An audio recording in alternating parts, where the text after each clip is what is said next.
From Aya Hussein, Egypt. Many Christians allege that Shaikh Ahmed Deedat got a disease that affected his tongue because he lied about the gospel. Such allegations make me really upset. Kindly advise how to respond to such claim. To tell you that Shaikh Deedat, it is wrong to say disease affecting the tongue. Shaikh Deedat, may Allah grant him Jannah, Rahimullah, may Allah have mercy on him. He had a stroke in 1996 and he was paralyzed from below the face downwards. He was paralyzed, he could not move.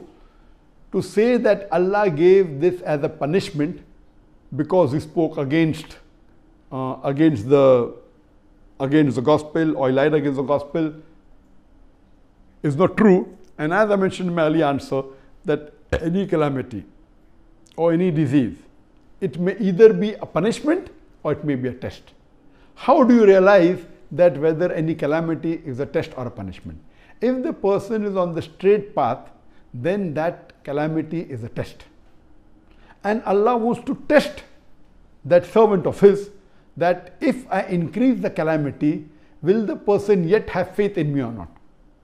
And if the person, even after a calamity befalls him or her, yet the faith is strong, then Allah subhanahu wa ta'ala gives a higher reward and Allah will grant him a higher status in Jannah. So Allah tests his servant. That's the reason our beloved Prophet ﷺ said, the maximum difficulties amongst the human beings are put on the Ambiyas, on the prophets, on the messengers of Allah, because they have the highest caliber. So compared to the other human beings, all the Ambiyas, and Allah subhanahu wa ta'ala sent 124,000 prophets on the face of the earth. All these prophets were tested much more than a normal human being. That means they will get a much higher status in Jannah than the other human beings. If it's a punishment, then it is for those people who have committed a sin. So if a person has sinned and has gone against the commandment of Allah subhanahu wa ta'ala, that calamity is a punishment. And you come to know that in the punishment the person suffers. Whereas in a person, if it's a test, the person who's on the straight path, his iman increases. And as far as Shaikh Deedat is concerned, alhamdulillah, I knew him very closely. I was one of the first few people that when he got the stroke, I had just performed my Hajj and I flew from Saudi Arabia straight to South Africa, and alhamdulillah, I personally met him. Even though he had the stroke, even though he could not move, he could not speak, he used to converse through the blinking of his eyes. There was a chart that was kept behind him which had 1, 2, 3, 4, 5 rows. Each row had A, B, C, D, first row, then second row, F, G, H, I. And this way, if you have to converse, we should have 1, 2, so he used to blink. That means he wants to choose a letter from second row. Then from second row we start F, G, H, I. So I, so he blinks an I. So then I. So in this way, he could convey his message by spelling it out. And once you get used to it, you can do it very fast. So he used to converse even by the blinking of his eyes. And I know that even on bed, when he could not move, when he could not speak, he had did dawah. There were Christians who came to meet him, there were Christian missionaries who came to meet him, non-Muslims, and through dawah he was even able to revert some of the non-Muslims, alhamdulillah. He wrote long messages and he even encouraged me, and he even dictated a message on the plaque. The best award that I've got from anyone, the best plaque, is the plaque given by Shaikh Ahmed Deedat to me in the year 2000, in which he dictated the message that, son, what you have done in 4 years had taken me 40 years to accomplish, alhamdulillah. So this he dictated with his eyes, even though he could not speak. And that plaque really, mashallah, gave a lot of encouragement to me.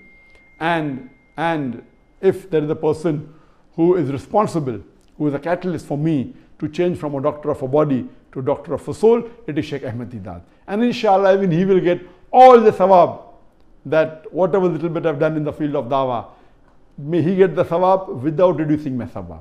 So alhamdulillah, Shaykh Ahmed Deedat was for 9.5 years on the bed. He could not move, but yet you could see his passion.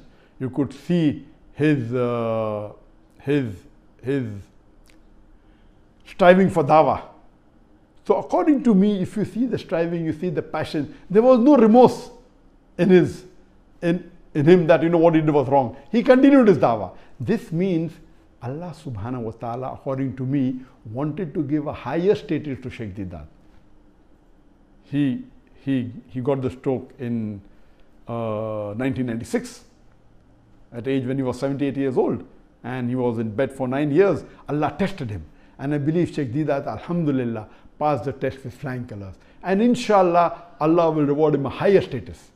And that reminds me that many people tell me, oh, Dr. Zakir, because he's doing dawah, he's been harassed and he's been attacked by the enemies. Believe me, I did hijrah. I left my home country, my home city, that's Bombay, left India and came to Malaysia. And believe me, Allah subhanahu wa ta'ala supported me immensely. If I have to think, I can point out 10,000 difficulties. But if I have to contemplate on the mercy of Allah, I can think of millions of things that Allah has blessed me. So depending upon whether you're an optimist or a pessimist, and believe me, I'm very happy. Whatever difficulties that came, they were nothing compared to the blessing that Allah has given me, to the ni'mah that Allah has given me. I'm continuing my dawah. I'm not stopping my dawah. So people are saying, oh, see, Zakir got a punishment and the Indian government went against him. It's not a punishment. It is makaru makaralo. Makru makaro wallahu khairul makirin. They, the unbelievers, they plotted and planned. Allah to plan. Allah is the best of planner. This BJP government, the Indian government, they planned against the Muslims and they did it. And one of the planning was to remove me out of the country so that, because of the popularity, so that they could continue the injustice on the Muslims. But alhamdulillah, Allah gave me a better country, and mashallah, my dawah has increased. It hasn't stopped. I'm continuing. So these are tests, and I pray to Allah subhanahu wa ta'ala, may He accept my effort, and may He give me a higher status in Jannah.